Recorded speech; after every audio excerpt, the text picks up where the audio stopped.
നമസ്കാരം.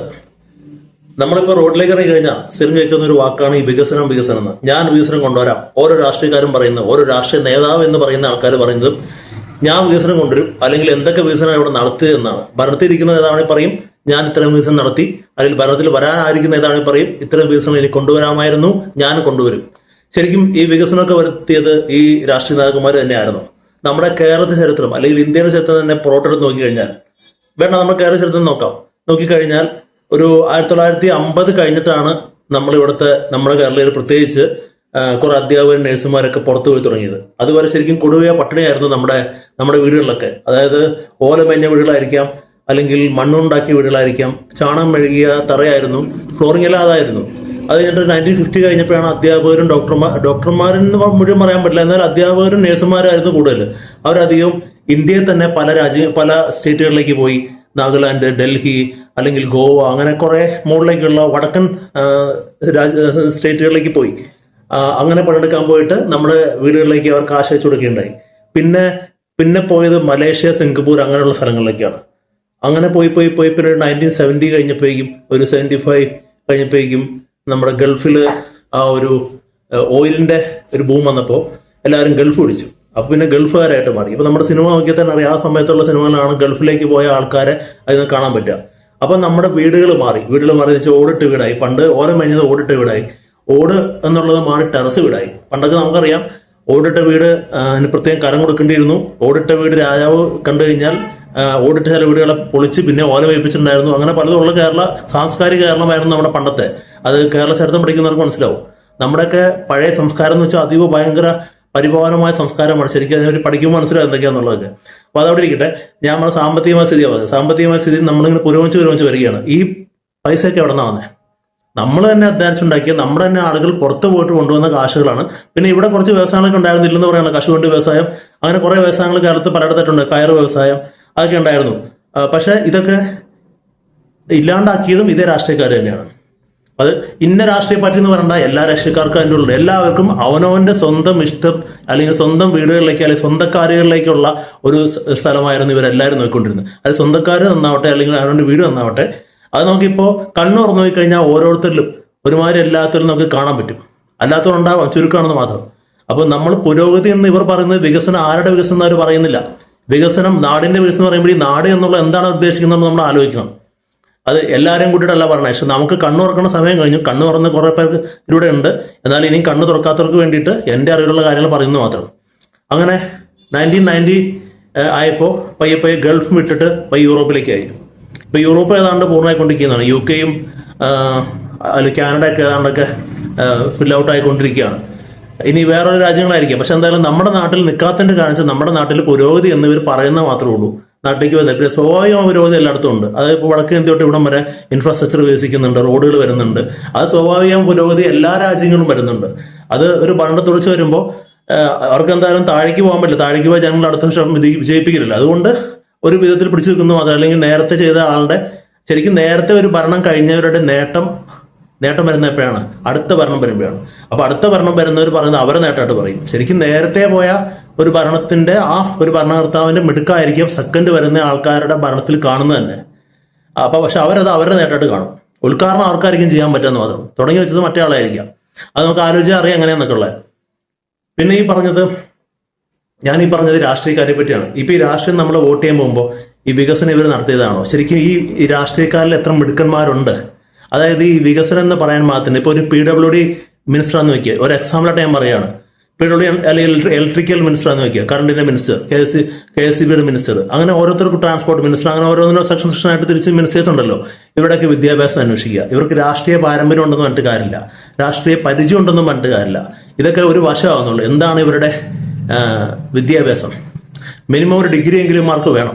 ഇപ്പോൾ ഉള്ളവരും കുറെ പേരുണ്ടില്ലെന്നല്ല പറയണേ. പക്ഷെ ആ ഡിഗ്രി ഉണ്ടായാലും കാര്യമില്ല, ആ പെരുമാറാൻ പഠിക്കുക, അതിന്റെ അന്തസ്സോടെ പെരുമാറുക. പിന്നെ അതുപോലെ ഒരു സബ്ജക്റ്റ് ആണെങ്കിൽ ഇപ്പൊ നമ്മൾ PWD ആണെങ്കിൽ റോഡ് കൺസ്ട്രക്ഷനെ പറ്റി അറിയണം. ശരിക്കും ഒരു എഞ്ചിനീയർ വേണം ഈ ഒരു മിനിസ്റ്റർ ആവാൻ, PWD മിനിസ്റ്റർ ആവാൻ. KSCBയുടെ മിനിസ്റ്റർ ആയാലും അതും ഒരു എഞ്ചിനീയർ തന്നെ വേണം. കാരണം അയാൾക്ക് കോർ കാര്യങ്ങൾ അറിയാം. കോർ കാര്യങ്ങൾ അറിയാവുന്നവനെ ശരിക്കും ഇപ്പൊ ശരിക്കും നമ്മളിപ്പോ ഒരു KSCBയുടെ ഹെഡിരിക്കുന്ന ആൾക്ക് എന്തായാലും അയാൾ എഞ്ചിനീയർ ആയിരിക്കണം. ഹെഡ് ഞാൻ പറഞ്ഞ രാഷ്ട്രീയ മട്ടമല്ല. അപ്പൊ അയാൾക്ക് അതെല്ലാം പഠിച്ചേ പറ്റൂ. പക്ഷെ അയാളുടെ മുകളിൽ ഇരിക്കുന്നത് ഇതേപോലെ ചിലപ്പോൾ ഇതിനെപ്പറ്റി ഒന്നും അറിയാൻ പാടില്ലാത്ത ഒരാളായിരിക്കും. പിന്നെ അയാളെ പഠിപ്പിച്ചെടുക്കണം. പക്ഷെ അപ്പോഴും ഭരിക്കുന്നവരൊക്കെ തന്നെയാണ്. പക്ഷെ ആ മിനിസ്റ്റർക്ക് ഈ കഴിവും കൂടെ ഉണ്ടായിരുന്നെങ്കിൽ അങ്ങേർക്ക് കൂടുതൽ കാര്യങ്ങൾ ആലോചിക്കാനും കുറച്ചുകൂടെ അഴിച്ചുപണി നടത്താനും കുറച്ചുകൂടെ നല്ല രീതിയിൽ കൊണ്ടുപോകാനും ഒക്കെ ഇവർക്ക് പറ്റുമായിരുന്നു. പല രാജ്യങ്ങളും, വികസിത രാജ്യങ്ങളും പല രാജ്യങ്ങളിലും ഈ ഒരു സംഭവമാണ് നോക്കുന്നത്. കഴിവുള്ളവൻ പ്ലസ് വിവരമുള്ളവൻ, അതായത് ഒരു ഡിഗ്രിയെങ്കിലും ഉള്ളവൻ, വിവരമുള്ളവൻ, ആളുകളെ ചാക്കിട്ടിട്ട് സ്വജനപക്ഷപരമായിട്ട് പെരുമാറി സ്വന്തം ജനങ്ങളെ മാത്രം തിരികെ കയറ്റിയിട്ട് അല്ലെങ്കിൽ കുറച്ച് അണികളുണ്ടാക്കാൻ അവരുടെ വീടുകളിലേക്ക് എന്തെങ്കിലുമൊക്കെ അവർക്ക് വേണ്ടി ചെയ്തു കൊടുത്താൽ പിന്നെ അവരവരുടെ ആ ഒരു കുടുംബം മുഴുവൻ അവരുടെ വോട്ടായി. അങ്ങനെ അല്ല ഒരു വികസനം തന്നെ. ശരിക്കും ഈ നമ്മൾ വോട്ട് ചെയ്യാൻ പോകുമ്പോൾ ആലോചിക്കേണ്ടത് നമുക്ക് വേണ്ടി എന്തെങ്കിലും ചെയ്തു എന്നുള്ളതല്ല, നമ്മുടെ വീട്ടിലേക്ക് എന്തോ ഒരു കാര്യം ചെയ്യാനല്ല പോണ്ടേ. ഈ നാട്ടിലേക്ക് വേണ്ടി ഒരു എന്താ ചെയ്ത് അതിനുള്ള കേപ്പബിലിറ്റി അവർക്കുണ്ടോ? അവർ പറയുന്ന കാര്യങ്ങൾ ചെയ്യാൻ കേപ്പബിലിറ്റി അവർക്ക് സ്വന്തമായിട്ടുണ്ടോ? അവർ സ്വന്തം നിലയിൽ അങ്ങനെ എന്തെങ്കിലും ഒരു ഗ്രാജുവേഷൻ നേടുകയോ പഠിക്കുകയോ എന്തെങ്കിലും ചെയ്തിട്ടുണ്ടോ എന്നൊക്കെ നമുക്ക് നോക്കണം. അല്ലാണ്ട് ഈ രാഷ്ട്രീയ പാർട്ടികളെ ഏറ്റവും തലപ്പത്തിരുന്ന ഒരാൾ പറഞ്ഞു അതുകൊണ്ട് ഒരാളെ ആക്കി മിനിസ്റ്ററാക്കി എന്നുള്ളതല്ല എടുക്കണ്ടേ.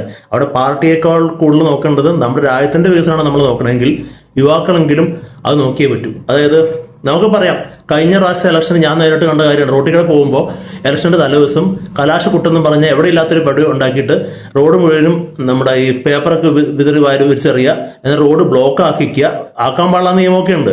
ആക്കിയിട്ട് അങ്ങനെ ബ്ലോക്ക് ആക്കിച്ചിട്ട് അവരുടെ ഡാൻസും പാട്ടും ഒക്കെയാണ്. അത് എല്ലാ പാർട്ടികളും ഉണ്ട്, ഒരു പാർട്ടി മാത്രമൊന്നുമല്ല. ഇവിടെ ഉള്ള 3-4 പാർട്ടി എല്ലാം ഒരുമിച്ചിട്ടാണ് അവർ സംഘടിപ്പിച്ചിട്ടാണ് ചെയ്യുന്നത്.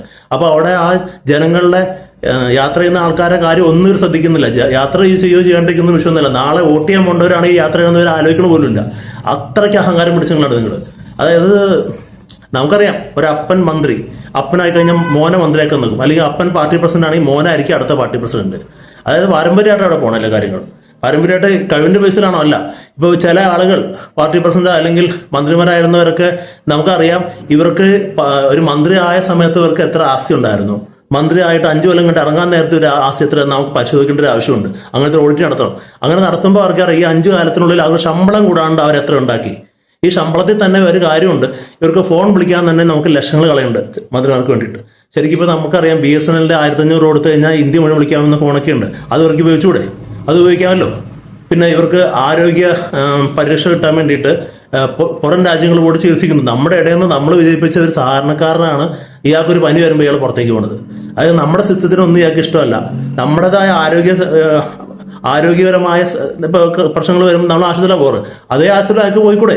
അത് പറ്റില്ല. അപ്പൊ അയാൾക്കൊരു ഇൻഷുറൻസ് ഇങ്ങനെ എടുക്കണ്ടേ? ഇൻഷുറൻസ് ഉണ്ടാവില്ല.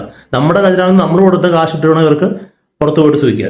അപ്പൊ പോകുന്നതൊക്കെ ചിലപ്പോൾ കൊച്ചുമോനെയും ഭാര്യനെയും മക്കളെല്ലാം കൂടി ടൂറായിട്ടാണ് പലപ്പോഴും പോണേ. പോയി തിരിച്ചു വന്ന മഹാന്മാരാരും നമുക്ക് എത്ര വികസനം നടത്തി എന്നുള്ളത് നമുക്ക് കൺമുമ്പിൽ തന്നെ കാണാം. വർത്താനം അല്ലാണ്ട് ഇവിടെ എന്തെങ്കിലും വികസനം നടത്തിയിട്ടുണ്ടായിരുന്നോ? റോഡ് വന്നത് അധികവും കേന്ദ്ര ഗവൺമെന്റ് വഴിക്കല്ല വന്നേ, സ്വന്തം. അല്ലാണ്ട് ഇപ്പൊ ഒരു എക്സാമ്പിളായിട്ട് ഞാൻ പറയുകയാണെങ്കിൽ, ഇപ്പൊ വളാഞ്ചേരി റോഡുണ്ട്. വളാഞ്ചേരി റോഡ് ഒരു കൊല്ലം മുമ്പ് വരെ വലിയ കുഴപ്പമില്ലാണ്ട് നടന്നായിരുന്നു. വെച്ചാൽ ടാറിങ് കഴിഞ്ഞിട്ടുണ്ടായിരുന്നുള്ളൂ. ഒരു 3-4 മാസം കഴിഞ്ഞിപ്പിക്കേണ്ട പയ്യെ കുഴി വന്നു തുടങ്ങി. കാരണം ഈ കുഴി വരുന്നതിന്റെ കാര്യം നമുക്ക് ചോദിച്ചറിയാൻ പറ്റും. മുകളിൽ നിന്ന് തൊട്ട് താഴേക്ക് വരെ കമ്മീഷൻ കൈപ്പറ്റിയിട്ടുണ്ട്. ഈ കമ്മീഷൻ മാറ്റി നിർത്തിയിരുന്നെങ്കിൽ കറക്റ്റായിട്ട് ഒരു റോഡ് പണിയുന്ന കൂടുതൽ കാശായിരിക്കും പലപ്പോഴും റോഡ് കൊണ്ട് അനുവദിക്കാറുണ്ട്. അപ്പോൾ ആ കൂടുതൽ കാശ് പോട്ടെ, അതിന്റെ പകുതി കാശ് പോലും റോഡിൽ എത്തിയിട്ടുള്ള എന്നുള്ളതാണ് സത്യം. അത് നമ്മുടെ മിക്ക റോഡുകളും കുഴി വരാൻ കാരണം അതല്ല, മഴ വരുമ്പോൾ ഒരിക്കലും റോഡിൽ കുഴി വരില്ല. അതിനാണ് പറഞ്ഞൊരു എഞ്ചിനീയർ ആവണം, എഞ്ചിനീയർ ആയിരിക്കണം ഒരു മന്ത്രി. അങ്ങനെ ആകുമ്പോൾ അയാൾക്ക് പിന്നെ ഉത്തരം പറയാനില്ല, കാരണം അയാൾക്ക് പഠിച്ചു വരുത്തനാണ്. പിന്നെ റോഡിൽ എന്തിനു കുഴി എന്ന് പറഞ്ഞു കഴിഞ്ഞാൽ അയാൾക്കറിയാം എന്താണ് കാരണം എന്നൊക്കെ, ജനങ്ങൾക്കും അറിയപ്പോ പണ്ട് പറയുന്ന കാര്യം തന്നെയാണ്. ഇപ്പൊ അങ്ങനെ വെക്കുമ്പോൾ ഞാൻ പറയുമ്പോൾ ഏതെങ്കിലും പാർട്ടിക്ക് വേണ്ടി പറഞ്ഞില്ല, ഒരു എഞ്ചിനീയർ ഡൽഹി വരുന്ന സമയത്ത് ഞാൻ കേട്ടറിവ് ശരിയാണെങ്കിൽ 500 കോടി പ്രോജക്റ്റ് അയാൾ 300 കോടിക്ക് തീർത്തിട്ട് ബാക്കി അയാൾ വേറെ സ്ഥലത്തേക്ക് വക മാറ്റിയിട്ടുണ്ട്. അങ്ങനെയുള്ള ആളുകളുണ്ട്, കാരണം അയാൾ ഒരു എഞ്ചിനീയർ ആയിരുന്നു. ഞാൻ പറഞ്ഞ എഞ്ചിനീയർ മാത്രമല്ല കഴിവുള്ള, പക്ഷെ കൺസേൺഡ് സബ്ജക്റ്റിൽ കഴിവുള്ള ആളെ വേണം വയ്ക്കാൻ. പ്രസംഗിക്കാൻ വേണ്ടി ഒരു മന്ത്രി ഉണ്ടായിരുന്നെങ്കിൽ, അങ്ങനെ ഒരു വകുപ്പ് ഉണ്ടായിരുന്നെങ്കിൽ പ്രസംഗിക്കാൻ അറിയാവുന്ന ഒരു മന്ത്രി വയ്ക്കുക. അങ്ങനെ വേണം വയ്ക്കാൻ. അല്ല ഇപ്പോൾ ഒരു ആരോഗ്യമന്ത്രിയാണെങ്കിൽ ഡോക്ടർ വെച്ചെന്താ കുഴപ്പം? ഡോക്ടർ ഇപ്പൊ ഇഷ്ടംപോലെ ഡോക്ടേഴ്സ് ഉണ്ടല്ലോ, ഡോക്ടർ വയ്ക്കാമല്ലോ. ഡോക്ടർ വെച്ച് കഴിഞ്ഞാൽ ഡോക്ടർമാരെ എല്ലാ പ്രശ്നങ്ങളും ആരും പറയാണ്ട് തന്നെ ആ മന്ത്രിക്ക് അറിയാൻ പറ്റും. അപ്പൊ പിന്നെ പ്രത്യേകിച്ച് ഇതുപോലെ സമയങ്ങൾ അതെന്താ കാര്യമില്ല. ഇതിപ്പോ സ്ട്രീറ്റ് സ്മാർട്ട്നെസ് ഉള്ള ആർക്ക് വേണമെങ്കിലും മന്ത്രിയാവാം. ടോപ്പിൽ ഇരിക്കുന്നവരൊക്കെ സ്ട്രീറ്റ് സ്മാർട്ട്നെസ് ഉള്ള ആളുകളാണ്. അവർക്ക് എല്ലാ കാര്യം ചെയ്യാറിയാം. എല്ലാ കാര്യം ചെയ്യാന്ന് വെച്ച് കഴിഞ്ഞാൽ അറിയാല്, ക്യാഷ് എങ്ങനെയൊക്കെ ഉണ്ടാക്കാം, വക മാറ്റാം, അല്ലെങ്കിൽ എങ്ങനെ നമ്മുടെ കമ്മീഷൻ വാങ്ങിക്കാത്ത ആരെങ്കിലും ഉണ്ടോ എന്ന് ശ്രദ്ധിക്കുക. അങ്ങനെ നോക്കണം. കമ്മീഷൻ വാങ്ങിക്കാണ്ട് കറക്റ്റായിട്ട് നടത്തുന്ന നേതാക്കന്മാരുണ്ടെങ്കിൽ അവർ വേണം രാജ്യം പുരോഗമിക്കാൻ, അങ്ങനെയുള്ളവർ വേണം വരാൻ. അഴിമതിയുടെ കഥ പുരളാത്ത രാഷ്ട്രീയക്കാർ വേണം വരാൻ. രാഷ്ട്രീയം വേണം നമുക്ക്, പക്ഷെ രാഷ്ട്രീയത്തിന്റെ കൂടെ പഠിത്തം കൂടെ ഉള്ള ആളുകളാണ് നമ്മൾ സെലക്ട് ചെയ്യാൻ. പഠിത്തമില്ലാണ്ട് ഒരു കാലച്ചട്ടമ്പി മോഡലിൽ നടന്നിട്ട് കുറെ ആൾക്കാരെ പേടിപ്പിച്ച് വന്ന് ഒരു ഗുണ്ട ഭരിച്ചാൽ നമുക്ക് എന്തൊരു ഗുണമുണ്ടെന്ന് നമുക്ക് തന്നെ അറിയാൻ പറ്റും. ശരി, അവിടെ കഴിവുള്ളവനും വിവരമുള്ളവനും വേണം വരാൻ. അതിന്റെ കാലഘട്ടം ആയിക്കഴിഞ്ഞു നമ്മുടെ പ്രത്യേകിച്ച് കേരളം. ശരിക്കും പറഞ്ഞാൽ മറ്റുള്ള സംസ്ഥാനങ്ങളെ പോലെ അല്ല, നമുക്കറിയാം യൂറോപ്യൻ മോഡലിൽ വരെ, യൂറോപ്യൻ സ്റ്റാൻഡേർഡ് വരെ കീപ്പ് ചെയ്യുന്ന സംസ്ഥാനമാണ് ഇന്ത്യയിൽ. പക്ഷേ ഇവിടുത്തെ മന്ത്രിമാർ അല്ലെങ്കിൽ നേതാക്കന്മാർ എന്ന് സ്വയം പറഞ്ഞു നടക്കുന്നവർ ശരിക്കും നേതാക്കന്മാരാണോ? അവർ നമ്മുടെ നാടിന് വേണ്ടി എന്ത് ചെയ്തു? വർത്തമാനം ഒഴിച്ച് അവരെന്താണ് ചെയ്തതെന്ന് നമ്മൾ ശരിക്കും ആലോചിച്ച് കഴിഞ്ഞാൽ കാര്യമായിട്ട് ചെയ്തതെന്ന് പറയാൻ എത്ര പേരുണ്ടാവും? ബാക്കി വളരെ കുറച്ച് പേരുണ്ടാവുള്ളൂ. ഇവരുടെ രാഷ്ട്രീയത്തിൽ ഇറങ്ങുമ്പോൾ ഇവരുടെ സ്വത്തുവിവരം നമുക്ക് പറയാം. ഇപ്പൊ ഒരു 10 കൊല്ലം കഴിഞ്ഞ ഇവരുടെ സ്വത്തുവിവരം എത്ര ആയെന്നും കൂടെ ഓട്ടി നടത്തണം. അത് എങ്ങനെ വന്നു എന്നും കൂടെ അറിയണം. അങ്ങനെ വരുമ്പോൾ ആദ്യം പേരും രാഷ്ട്രീയത്തിൽ ഇറങ്ങുന്നതെന്ന് തോന്നുന്നില്ല. കാരണം രാഷ്ട്രീയം ഇപ്പോൾ കാശുണ്ടാക്കാൻ പറ്റിയ ഏറ്റവും മാർഗമാണ്. എത്ര പഠിച്ചാലും നമ്മുടെ തേടെ മുകളിൽ എടുത്തിട്ടുണ്ടാവും, അവൻ കാര്യമായിട്ട് പഠിച്ചിട്ടുണ്ടാവില്ല. പക്ഷെ അവൻ പറഞ്ഞ കേട്ട് കേട്ടുവേണം നടക്കാൻ. അപ്പൊ അങ്ങനെ നടക്കണ ഒരു അവസ്ഥ എത്തണമെന്ന് വെച്ചാൽ IAS മോളിക്കുന്ന മന്ത്രിയാണ്. മന്ത്രിമാരെല്ലാവരും ഇല്ലെന്നല്ല ഞാൻ പറഞ്ഞത്. പക്ഷെ അവരുടെ വിദ്യാഭ്യാസം വളരെ വലിയ മന്ത്രിമാരെ മാത്രമല്ല പറഞ്ഞത്. ഇപ്പൊ MLA ആയാലും ശരി, MP ആയാലും ശരി. MP ആയ ഒരാൾക്ക് പിന്നെയും പിന്നെ MP ആവണമെന്ന് ആഗ്രഹമാണ്, പാർലമെന്ററി മോഹമാണ്. MLA ആൾക്ക് പിന്നെയും പിന്നെ മരിക്കണവരെ MLA ആയിട്ട് നിൽക്കണമെന്നാണ് ഒരാഗ്രഹം. അപ്പൊ ഇവരുടെ നേതാക്കന്മാർ ഇവർക്ക് ഒരിക്കലും പ്രൂവ് ചെയ്യാൻ പറ്റിയിട്ടില്ല. കുറച്ച് നേതാക്കന്മാർക്ക് മാത്രമേ നല്ല നേതാവെന്ന് പ്രൂവ് ചെയ്യാൻ പറ്റിയിട്ടുള്ളൂ. ബാക്കി വേറെ ഏതെങ്കിലും രീതിയിൽ നേതാക്കന്മാരായിരിക്കാം. പക്ഷെ പിന്നെ മന്ത്രി ഭരിച്ചു എന്ന് പറഞ്ഞതൊക്കെ ശരിക്കും ഉദ്യോഗസ്ഥന്മാരെ ഭരണം നമ്മളെല്ലാം കാണുന്നത്. പക്ഷെ മന്ത്രിയും കൂടെ നല്ല കഴിവുള്ള ഒരു മന്ത്രി ആയിരുന്നുവെങ്കിൽ നമുക്ക് കാര്യമായ മാറ്റം നമുക്ക് പലരും കാണാൻ പറ്റുമായിരുന്നു.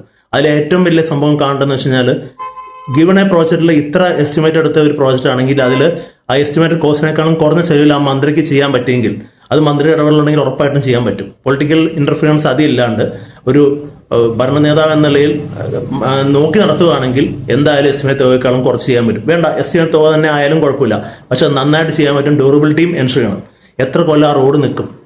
ഇപ്പൊ നമ്മുടെ പെരുമ്പാവൂർ മോട്ടോർ റോഡ് വലിയ കുഴപ്പമില്ല, എല്ലാം ചെയ്ത റോഡാണ്. ഇപ്പോഴും വലിയ കുഴപ്പമില്ല. എത്ര കൊല്ലമായി? 10-15 കൊല്ലത്തിൽ കൂടുതലായി. അങ്ങനെ എത്ര റോഡുകളുണ്ട് നമ്മുടെ കേരളത്തിൽ? റോഡ് തന്നെ ശരിയായി, എല്ലാം ശരിയാവും. പക്ഷെ വേണ്ട, വേറെ ടൂറിസം നോക്കാമല്ലോ. ടൂറിസത്തിൽ നമ്മൾ ഫോർട്ട് കൊച്ചി അല്ലെങ്കിൽ ഇപ്പോൾ വൈപ്പിൻ, ഞാൻ കുറെ വീഡിയോ ചെയ്തിട്ടുണ്ട്. ഈ ഏരിയകളൊക്കെ അല്ലെങ്കിൽ നമ്മൾ ഇടുക്കി ഭാഗങ്ങളിലൊക്കെ എത്ര നാൾ അതിമനോഹരമായ സ്ഥലങ്ങളാണ്. ഞാനും പല സ്ഥലത്ത് പോയിട്ടുണ്ട്, നിങ്ങളെല്ലാവരും പോയിട്ടുണ്ടാവും. പക്ഷെ കേരളത്തിന്റെ ഒരു പകുതിക്കുള്ള ഭംഗിയെ പലയിടത്തും ഞാൻ കണ്ടുള്ളൂ. പക്ഷെ അത് കഴിഞ്ഞിട്ട് അവർ ഇൻഫ്രാസ്ട്രക്ചറും ബാക്കി ഡെവലപ്മെന്റ് അവിടെ വരുത്തിയ കാരണം ആ സ്ഥലങ്ങൾ കൂടുതൽ മനോഹരമാക്കാൻ നോക്കിയിട്ടുണ്ട്. കേരളത്തിൽ നടന്നിട്ടുണ്ടോ? നടന്നിട്ടേ ഇല്ല എന്നുള്ള സത്യം.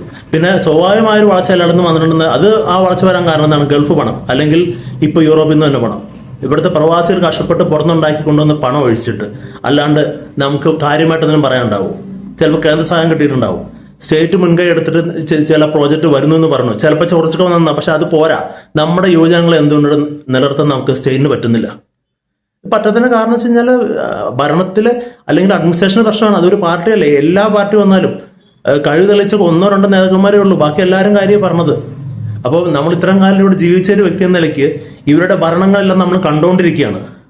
ഇപ്പൊ ഇന്നാളൊരു സംഭവം ഉണ്ടായി, ഒരു മന്ത്രിയെ പറ്റി പേഴ്സണലായിട്ട് പറഞ്ഞു. ശരിക്കും പേഴ്സണലായിട്ട് പറയേണ്ട കാര്യമൊന്നുമില്ല, അത് എന്റെ പേഴ്സണൽ ഒപ്പീനിയനാണ്. പുള്ളി അഡ്മിനിസ്ട്രേഷൻ നല്ലതാണോ നമുക്കത് നോക്കിയാൽ മതി. ബാക്കി ധാർമ്മികതയും മറ്റു കാര്യങ്ങളൊക്കെ അത് വേറെ ലെവൽ. പക്ഷെ അഡ്മിനിസ്ട്രേഷൻ നീറ്റായ ഒരു മന്ത്രിയാണെങ്കിൽ, മന്ത്രി എന്ന നിലയ്ക്ക് അങ്ങനെ ഒരു വ്യക്തി വിജയമാണ് ശരിക്കും പറഞ്ഞാൽ. അങ്ങനെയുള്ള മന്ത്രിമാർ ചെയ്യുന്ന ജോലി നന്നായിട്ട് ചെയ്യാൻ പറ്റിയ ഒരു മന്ത്രിയാണെങ്കിൽ, അത് ആരായാലും, ഏത് മന്ത്രിയായാലും, നേതാവായാലും ആരായാലും നേതാവാണ്, നമുക്ക് നേതാവെന്ന് അംഗീകരിക്കാം. ഷോ മാറ്റി നിർത്തുക, അയാളുടെ ഷോ അല്ല, പ്രവൃത്തി വേണം കാണിക്കാൻ. ഫ്ലക്സ് ബോർഡ് വെച്ച് കുറെ കാണിച്ചിട്ട് കുറച്ച് വിദ്യാഭ്യാസം പറഞ്ഞ ആളുകളുടെ ഉള്ളിലേക്ക് ചിലപ്പോൾ മനസ്സിന്റെ ഉള്ളിലേക്ക് ഇമ്പാക്ട് ചെയ്യാൻ പറ്റിയെന്നിരിക്കാം. പക്ഷെ ഫ്ലക്സ് ബോർഡിന്റെ അപ്പുറം അയാൾ എന്ത് പ്രവർത്തിച്ചു എന്ന് നമ്മുടെ കൺമുമ്പിൽ കാണണം. അത് അയാളുടെ എടുക്കൊണ്ട് പ്രവർത്തിച്ചു എന്നാവണം. അല്ലാണ്ട് ഒരു MPO അല്ലെങ്കിൽ MLA ഇരുന്നു അങ്ങനെയല്ല വേണ്ടത്. അയാളെ നേരിട്ട് നടത്തിയാണോ, അയാൾക്ക് പുതിയ ഐഡിയാസ് ഉണ്ടായിട്ടുണ്ടോ, ഐഡിയാസ് വിനയാൾക്ക് ജനങ്ങൾ എടുക്കുകയും ചെയ്യും. ജനങ്ങൾ വേറെ കഴിവുള്ള ആൾക്കാർ ഇഷ്ടംപോലെ ഉണ്ട്. അങ്ങനെ എടുത്തിട്ട് അങ്ങനെ ഒരു നടത്തിയ ഒരു MLA യോ MP ഒക്കെ ഉണ്ടെങ്കിൽ അയാൾ തുടർച്ചയായിട്ട് തന്നെ ഭരിച്ചോട്ടെ, കുഴപ്പമില്ല. കാരണം അത് നമ്മൾ പാടത്ത് പണിയും വരമ്പത്ത് കൂലി എന്ന് പറഞ്ഞാൽ കാണണം, പുരോഗതി കാണണം. അതിപ്പോൾ എല്ലാ നിയോജകമണ്ഡലത്തിലെയും നമ്മൾ വോട്ട് ചെയ്യാൻ പോകുമ്പോൾ നമ്മൾ ആലോചിക്കേണ്ട കാര്യം ഇതാണ്. യുവമാര് ഈ ആഘോഷമൊക്കെ കാണുമ്പോൾ നമ്മളെയൊക്കെ ശരിക്കും പറഞ്ഞാൽ പുല്ല് വിലയാണ്. അതായത് വോട്ടർമാരൊരു പുല്ല് വില എന്ന ലെവലിലാണ് യുവമാര് ഈ ഇലക്ഷന്റെ സമയത്ത് കടന്ന് തുള്ളിച്ചറിനെ കണ്ട. പിന്നെ എത്ര സൗണ്ടിലാണ് ഇവർ വിളിച്ചു പോയി പോണത്. എന്തോരം ഫ്ലക്സ് ബോർഡ് ഇപ്പോഴും കാണാം, എല്ലാ സ്ഥലത്തും ചിരിച്ചുകൊണ്ടിരിക്കണമോ. ഇപ്പൊ നേരത്തെ ഇവർ ചിരിയോ ചിരിക്കാണ്ടിരിക്കുകയല്ല, ഇവർ പ്രവൃത്തി എന്തായിരുന്നു മാത്രമേ ചോദിക്കുന്നുള്ളൂ. പ്രവർത്തിച്ചവന്മാരുണ്ടോ? വികസനം അവരാണോ കൊണ്ടുവന്നത്? അതോ പുറത്തുനിന്ന് വന്ന പൈസയാണോ നമുക്ക് വികസനം തന്നത്? നമ്മുടെ ലിവിങ് സ്റ്റാൻഡേർഡ് മാറിയത് ഇവന്മാർ കാരണമായിരുന്നോ? എൻ്റെ അഭിപ്രായത്തിൽ അല്ല. രാഷ്ട്രീയക്കാരല്ല ഇവിടെ വികസനം ഉണ്ടാക്കിയത്. വികസനം ഉണ്ടാക്കിയത് നമ്മൾ തന്നെ കഷ്ടപ്പെട്ടുണ്ടാക്കി നമ്മുടെ തന്നെ കാശ് നമ്മൾ തന്നെ ഇവിടെ കൊണ്ടുവന്ന് നടത്തിയ ഒരു സംഭവമാണ് ഈ വികസനമൊക്കെ. ഇനി വരാൻ പോണത് അങ്ങനെയൊക്കെ തന്നെയാണ്. ഇനി രാഷ്ട്രീയ ഇച്ഛാശക്തിയുള്ള ഒരു നേതാവ് ഉണ്ടെങ്കിൽ പുള്ളിക്ക് ഇതിനേക്കാളും നന്നായിട്ട് കാര്യങ്ങൾ നടത്താൻ പറ്റും. അതൊരു സംശയമുണ്ട്. അതിനുവേണ്ടി എത്രയും പറഞ്ഞു, നമ്മൾ ആരെയും ആക്ഷേപിച്ചൊന്നുമല്ല. ആ ഒരു രാഷ്ട്രീയ നേതാവിന് ഇച്ഛാശക്തിയും പിന്നെ കഴിവും പ്ലസ് വിദ്യാഭ്യാസവും ഉണ്ടെങ്കിൽ നമ്മുടെ പോയിന്റുകൾ വേഗം തീരും. അത് ഇത്രയും ക്യാഷും വരില്ല, ഖജനാവ് ഒരിക്കലും കാലിയാവാനും പോകില്ല. ഇതിപ്പോ നമ്മൾ കടം വാങ്ങിച്ച് കൂട്ടുക, ഉള്ള കാശ് എങ്ങനെ മാനേജ് ചെയ്യുന്നുള്ള പലപ്പോഴും നടന്നതായിട്ട് എനിക്കൊന്നും മനസ്സിലാവുന്നില്ല. കാണാത്ത കാരണമാണ്. പക്ഷെ എന്തുകൊണ്ട് ഇങ്ങനെ ഒരു നേതാക്കന്മാരെ നമുക്ക് സെലക്ട് ചെയ്തു? ഇപ്പൊ നമുക്ക് പറ്റിയ സമയമാണ്. അപ്പോൾ അങ്ങനെ ഒരു സെലക്ഷൻ ആവട്ടെ എന്ന് പറഞ്ഞുകൊണ്ട് ഞാൻ നിർത്തുകയാണ്. നന്ദി, നമസ്കാരം.